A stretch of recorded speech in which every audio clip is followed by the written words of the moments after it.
Here are some true stories about people who refuse to give up. Some of them will genuinely surprise you. Stay until the end, because they only get better. For over 3 decades, a man named Robert worked as a foreman on construction sites, respected by every crew he ever led, trusted with million-dollar projects and dozens of workers' safety. And he couldn't read a single word. He'd fallen behind in school as a kid, back when nobody around him knew what to do with a struggling reader. And by the time he was a teenager, he'd built an entire life around hiding it. He memorized shapes of words instead of sounding them out. He asked his wife to double-check paperwork he actually couldn't read at all. He turned down promotions that would have meant sitting at a desk, filling out reports, because a desk job would have exposed a secret he'd carried since he was 9 years old. By 54, he was tired. Not of working, he loved his work, but of the weight of 30 years spent calculating, every single day, how to get through another form, another sign, another menu, without anyone finding out. So he did something that terrified him more than any job site ever had. He walked into a community literacy program and told a stranger, for the first time in his adult life, that he couldn't read. He started with children's books, a grown man, foreman of 40-person crews, sounding out 3-letter words in a folding chair after work.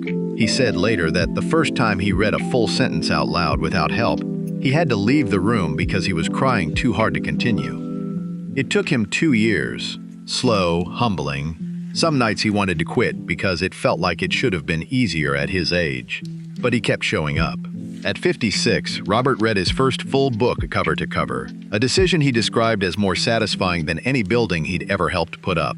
Today, he volunteers at that same literacy program, sitting across from other adults just starting out, telling them the same thing he needed to hear at the start. It's never too late, and needing help was never the shameful part. Hiding that you needed it was. Here's another story. When the local elementary school closed in her small town after budget cuts, a retired teacher named Marion refused to accept that the kids in her neighborhood would simply go without.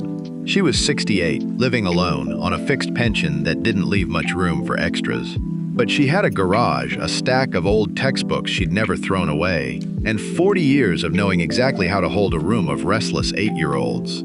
She cleared the garage out herself, folding tables, a whiteboard she found at a yard sale, mismatched chairs donated by neighbors once word got around. She posted a single handwritten sign at the corner store, free tutoring and homework help, weekdays after school, all ages welcome. The first week, 3 kids showed up. By the end of the month, it was closer to 20. Parents dropping their kids off on their way to second jobs, grateful for somewhere safe for their children to be. Marion never asked for a dime. When people tried to pay her, she'd tell them to bring school supplies instead. Pencils, notebooks, anything that could be shared among the group. Local businesses started noticing, donating books, then a second-hand computer, then eventually enough that the garage began to look less like a garage and more like a real classroom. 3 years in, a nonprofit organization heard about what she'd built and offered to help her formalize it. Proper funding, a real building, paid staff to help share the load. Marion agreed, on one condition. She got to keep teaching there herself, no matter how big it got. The program now serves over 200 kids across the county. It started because one woman decided a closed school building didn't have to mean a closed door. Here's another story. Eleanor had lived beside the ocean her entire life and never once gone in past her ankles. A childhood scare, nearly pulled under by a wave as a girl, had left her terrified of open water for over 60 years. She raised 3 children who all learned to swim without her ever joining them. She spent decades of summer vacations sitting on beach towels, watching everyone else enjoy the water, telling herself it was fine, that some things just weren't for her. At 70, newly widowed and looking for something, anything, to give her days structure again, she saw a flyer for a seniors swim class at the community pool. She almost didn't go. She sat in the parking lot for 20 minutes trying to talk herself out of it. She went in anyway. The instructor, used to working with older beginners, started her in water that barely reached her waist. Just floating, at first, just breathing. It took 4 full weeks before Eleanor could put her face in the water without panicking. She kept going anyway, twice a week, every week, through moments of real frustration, where she wondered if her body was simply too old to learn something new. 8 months later, Eleanor swam her first full lap of the pool, unassisted. She cried at the edge of the water, and so did half the other seniors in her class who'd watched her fight for it. She's 74 now. She swims 3 mornings a week, and last summer, for the first time in her life, she waded into the ocean up to her shoulders with her grandchildren beside her. Not because the fear was completely gone, but because she'd finally proven to herself she could go in anyway. Moving on to another story. After serving 8 years in prison, Marcus knew exactly how hard it would be to find work with a record. He applied to over 60 jobs after his release and heard back from almost none of them. What kept him afloat during those first difficult months was cooking, something he'd taught himself inside, trading recipes and kitchen tips with other inmates who'd once worked in restaurants. Food became the one thing that made him feel like more than his record. With a small loan from a community reentry program and a used food truck he spent months fixing up himself, Marcus started selling plates on weekends outside a hardware store parking lot. Word spread fast. The food was genuinely good, and people kept coming back. 2 years later, he'd saved enough to rent a small storefront.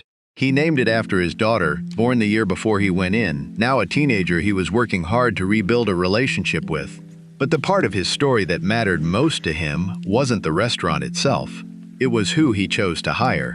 Every position in his kitchen, from dishwasher to line cook, was reserved specifically for people newly released from prison, the same people who kept hearing no everywhere else they applied. He trained them himself, the same patient way someone had once trained him. Some stayed only a few months before moving on to other opportunities.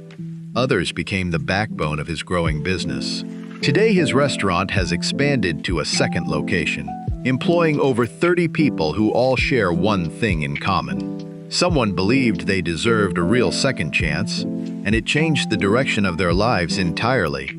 Here's another story for you. David lost his eyesight completely at 34, the result of a degenerative condition doctors had warned him about for years, but that still arrived faster than he was ready for.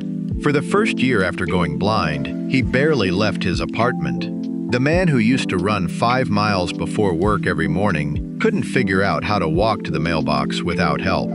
He described that period simply as grief, for a version of himself he assumed was gone for good. It was his sister who first suggested he try running again, tethered to a guide. He laughed at the idea. Then, months later, out of options for feeling like himself again, he tried it. His first run with a guide runner was barely 100 yards before he stopped, disoriented and frustrated, certain this wasn't going to work. His guide, a stranger from a local running club who volunteered her time, told him something that stuck with him. It wasn't going to feel natural for a while, and that was fine. It wasn't supposed to yet. He kept coming back. Slowly, the tether between him and his guide runner became less like a leash and more like a shared language. A squeeze meant slow down. 2 squeezes meant a turn ahead. Within a year, he was running 5 miles again, within 2:10. 3 years after losing his sight, David crossed the finish line of a full marathon, tethered to the same guide runner who'd once talked him through 100 yards in a parking lot. He didn't run it for time. He ran it to prove to himself that losing his sight had cost him a great deal, but not the parts of him that mattered most. Let's move on to another story. In a region of India plagued by severe flooding and erosion, a teenager named Jadhav noticed something in 1979 that most adults around him had stopped seeing entirely. A barren sandbar near his village, stripped of vegetation, where snakes were dying in the heat with nowhere to hide. He started planting bamboo, just a small patch on his own with no funding, no plan beyond wanting somewhere for the snakes to survive. Nobody asked him to do it. Nobody paid him for it. He simply kept going, planting a little more nearly every single day for years afterward. What started as one teenager's quiet project became, over decades, an entire forest. One he tended largely by hand, walking the same stretch of land every morning for over 30 years, watching it slowly transform from barren sand into dense woodland. Wildlife returned first. Birds, then deer, eventually elephants and tigers, drawn to a forest that hadn't existed within living memory. Local authorities didn't discover the full scale of what he'd built until a photographer stumbled across it decades later and brought it to wider attention. By then, the forest covered well over 1,000 acres, larger than many public parks, grown entirely from the effort of one person who never asked for recognition and, by most accounts, never expected any. He still lives near the forest today, tending it the same way he always has. When asked why he kept going for so many decades with no guarantee anyone would ever notice, he said simply that the trees needed someone, and he happened to be there. Moving on to another story. Walter enrolled in college at 18, the first in his family to do so, and dropped out after 2 years when his father's construction business needed help and there wasn't money to spare for tuition. He always meant to go back. Life, a business to run, 5 children to raise, 40 years of work kept getting in the way. He retired at 65 with a comfortable pension and, for the first time in decades, actual free time. Still, the unfinished degree sat in the back of his mind for years before he did anything about it. At 80, encouraged by a granddaughter finishing her own degree, Walter enrolled part-time at the same university he'd left 6 decades earlier. He was older than several of his professors. He needed a magnifying glass for the reading. He'd never used a computer for schoolwork in his life and had to learn basic typing alongside coursework. His classmates, most of them 60 years younger, initially treated him like a curiosity. That changed within a semester, once they realized he showed up to every single class early, asked sharper questions than most of the room, and never once complained about how difficult it was to relearn how to be a student after a 60-year gap. It took him 2 years, moving at whatever pace his health and his stamina allowed.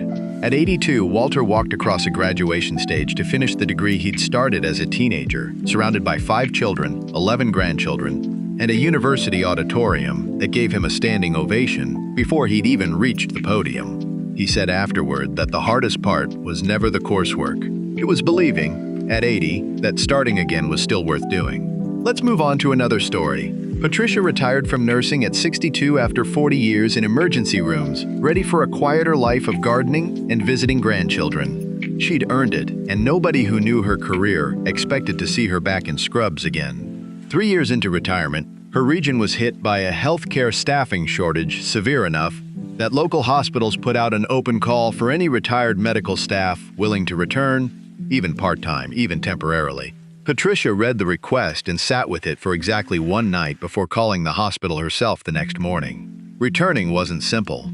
Medical technology had changed enormously in 3 years. New systems, new protocols, new equipment she'd never trained on. She spent her first weeks back feeling, by her own description, like a nervous new graduate again despite 4 decades of experience behind her. She pushed through it anyway, retraining alongside nurses 40 years younger, asking for help without embarrassment whenever she needed it. Within 2 months, she was running a full shift again, calm under pressure in a way only decades of experience could produce, steadying a department that badly needed steady hands. She stayed for 18 months, well past the temporary period she'd originally agreed to, training a new wave of nurses before finally retiring again for good. When asked why she came back at all, given she'd already earned the right to rest, she said it wasn't really a decision. When people needed help and she knew she could give it, retirement felt like the wrong thing to prioritize, even briefly. Here's another story for you. When the only youth boxing gym in his neighborhood closed due to funding cuts, a former amateur boxer named Julio refused to let the kids who'd trained there simply lose access to the sport.